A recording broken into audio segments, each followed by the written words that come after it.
สบายดีทุกคนบ่ว่าสิอยู่ประเทศคนลาวเฮาคนทั่วไปที่เข้ามาเบิ่งช่องกินเข้าไปเนาะ AC Deli เพิ่นเป็นร้านอาหารลาวของเฮาข้างๆนี่เพิ่นก็มีRed Lobster นำร้านขายอาหารทะเลย่างลิ้นมากับโมก็เลยมาเห็นร้านนี้ก็ลองสิเข้าไปยามไปซีมอีกเทื่อนึงของกินเพิ่นกินลาวเฮา This is AC Deli authentic Lao food in Fresno, California. Me and my friends are going to go inside and test out the authentic Lao food. The temperature is over 90 degrees Fahrenheit. Light wind, but quite humid and warm. By AC Deli นะ AC Deli อยู่ติดกันกับ gas station หรือว่าปั๊มน้ำมันกอล์ฟมากับคนบ้านนอกที่เก่าทุกคนน้ำมันเพิ่นก็เริ่มตั้งแต่ดอนต่อแกลลอนขึ้นไปจนฮอด5ดอน39แล้วก็5ดอน59ตกแต่งงามหลายหาดขยายไปเรื่อยแปลงให้งามขึ้นไปเรื่อยเนาะ Looks good. This time I'm visiting to AC Deli. It looks more clean and interesting. They have a handicap parking lot out here too and more parking back there. ผมบอกพี่น้องเพิ่นให้บอนจอดรถก็มีให้บอนที่ว่าพวกเสียองคะเนาะกับบอนจอดรถทั้งหลังเพิ่นก็ปกว้างๆจอดอยู่ใส่ก็ได้เนาะมีโมงเปิดโมงปิด9:00 น. หา 7:30 น. ตอนแรงทุกมื้อแล้วก็นับเบอร์โทรศัพท์ phone number and open hour. Just atmosphere inside. บรรยากาศอยู่ในอาหารเพิ่นเราจะออเดอร์ทาง kiosk machine ก็ได้ You can also order from the kiosk machine. Let's check out the vending machine that they have. They have coffee can, cappuccino, coffee can, soda pop can, น้ำมะเขือก็มีน้ำกระป๋องน้ำเนื้อขวดน้ำหวานมีหลายแนวมีแต่พวกน้ำกระป๋องเนาะครับโซดา energy drink มากินก่อนไปออกกำลังกายได้เวลาออกกำลังกายเนาะวันนี้ก็บอกราคาเรมู$2.19 ต่อขวดเนาะ Japanese style drink น้ำหวานของญี่ปุ่น energy drink ราคาโซดาภาพ soybean soy milk drink more energy drink fruit drink น้ำมะพร้าวน้ำซีดาน้ำมะพร้าวcoconut drink rose coconut drink น้ำเคี่ยงตัวนี้ราคาต่างๆมูชิดไนเซนแคปริซันซันมิดอะไรก่อน$2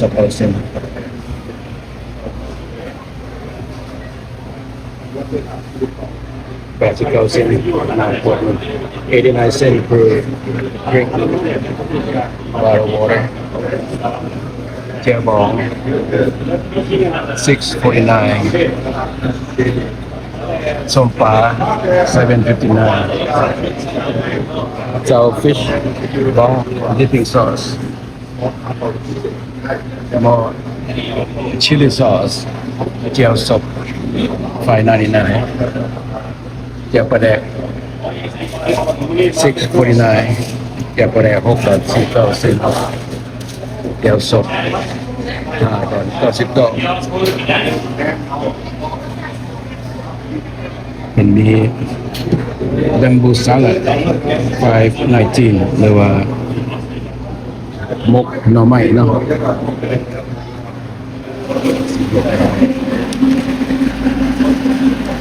It's ready to go back and go. Double soup salad, sour cabbage pickle, and lard or goy pork. They have lard chicken also. Lard ไก่เริ่มหมู6ดอน29เซนต์ก่อน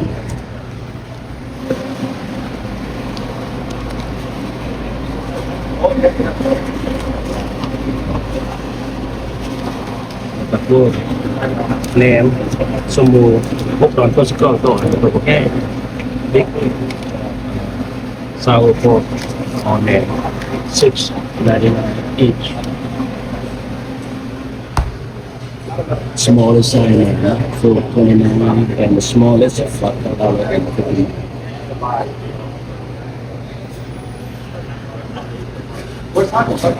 This one seems like the book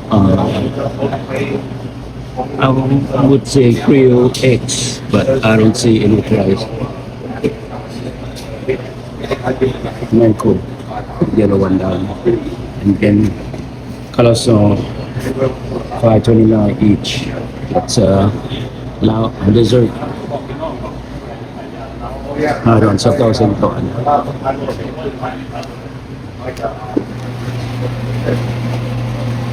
ตัวนี้ของหวานมะกล้วยคิดว่าก ล้วยบดซีบ่ บ่เห็นราคา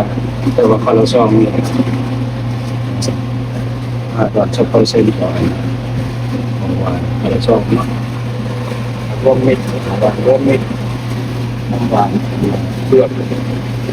ผมจะขายรสช็อกโกแลตแก้วนี่เดี๋ยวของผมจะเข้าเดี๋ยวแบบเราdipping sauce 6.29 per that clear container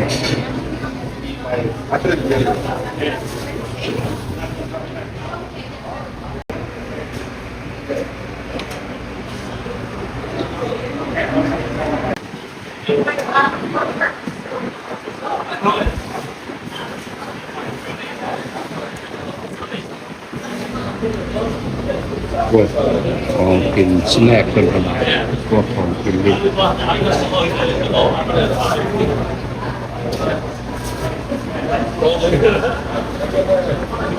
This one right here costs about $3.89 cents, but it's cutout chip. And this chip costs $2.99. String chip.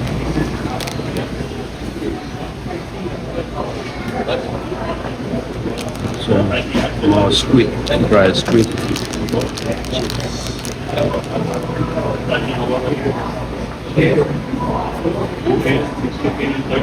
Service, cooking, ordering.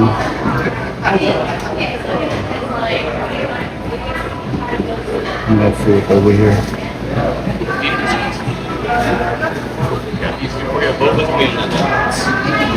Oh yeah, my one. They meet you at the bar across the street.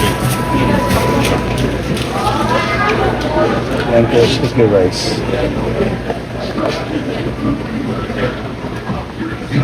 Oh, dessert. One bag of rice, please. Dessert.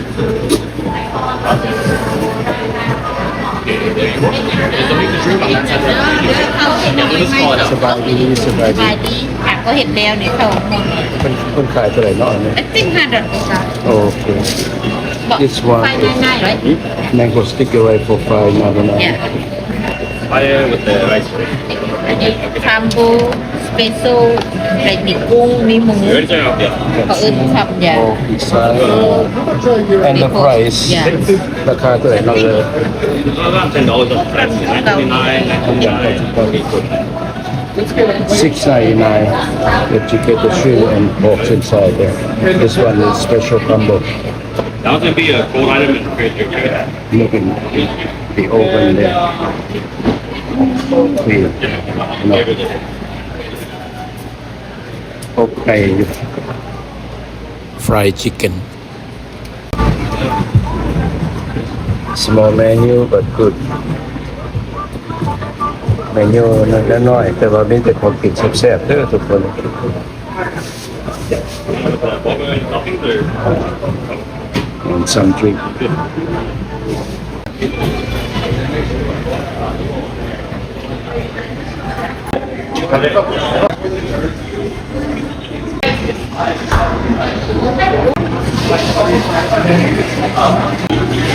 ห้องหน้าเพิ่นก็สะดวกสบาย have a restroom in the back here around the corner for girl and boy.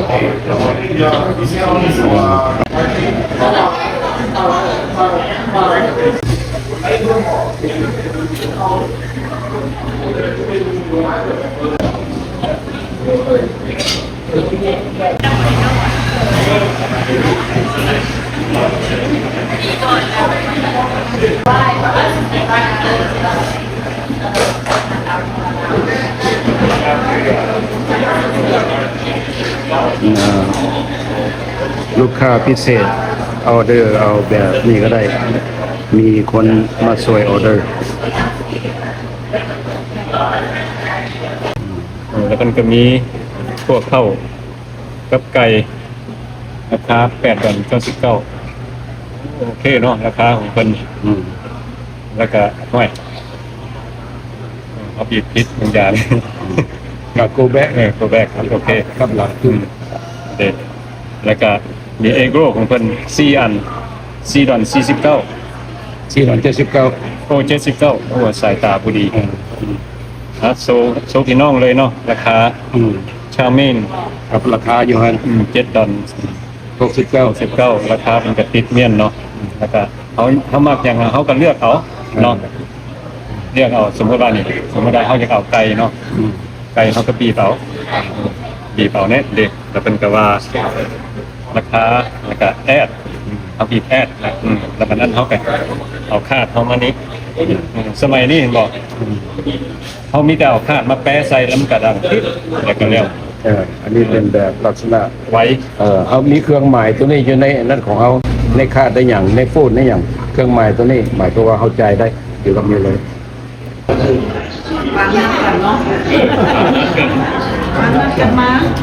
นี่คือเกิดมาเจอ เจ้าของห้าง AC Deli กับลูกชายผม กับปานนัดกัน AC Deli owners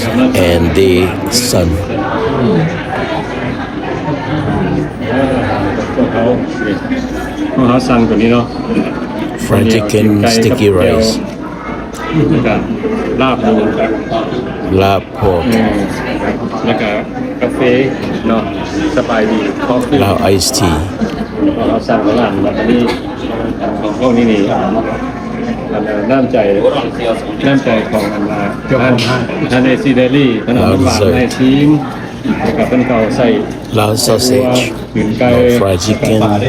grilled eggs แล้วก็เป็นแป้งตำมะกุ้งให้เขานี่ papaya salad ป่า that's a steamed fish ที่กินเบิร์ดนี่นะ wow มดกระหอบนะ steamed fish มันเป็นแคปฟิชนักเก็ตมาจากตลาดลิสาเขาไปคิดเป็นเอาเอง โมเมนต์ปลาน้ำทองเนาะ เพื่อนปลาเมื่อต้นเลขปลามาจากเวสต์วันพิโก้แคปฟิชนักเก็ต นี่ต้องการให้เขาซีนแล้วใหญ่ลองเบิ่งบ้างคนลาว a bamboo style อันนี้ dessert แกออกจากไม้ไผ่บอก without bamboo สมมุติเอา สมมุติเรา สมพะโลสมพะโลก็ได้ สมมุติเราได้ถ้าได้ขั้นปิ้งไปตัดไปมาเฮ็ดก็ได้ เออ ตั้งคนลาวอยู่ดีกาบ่มีในไทยเลย แม่น ลอง กว่า เบิ่งง่ายๆสิแซ่บเท่าบ้างคนลาวเมืองลาวอยู่ครับบ่รู้จริงเด้อ มีวิชาการดีๆเนาะตัดไม้ไผ่มาระยะแล้วปิ้งให้คนอื่นดู ดมมาก่อน หอมข้าวก หอมโบราณนะครับ ด้านมือขึ้นมา ำ It's delicious แซ่บแต่ว่าบ่มีบังข้าวหลามแต่ว่าแซ่บ หอมไม้ไผ่ บ่มีบังไม้ไผ่แล้วก็บ่มีอันนั้น มีเจี๊ยบ บ่มีไงไม้ไผ่บ่เปิดบ่มีเจี้ยไม้ไผ่ จังได๋เฮาก็สิกินได้เข้าอยู่แล้ว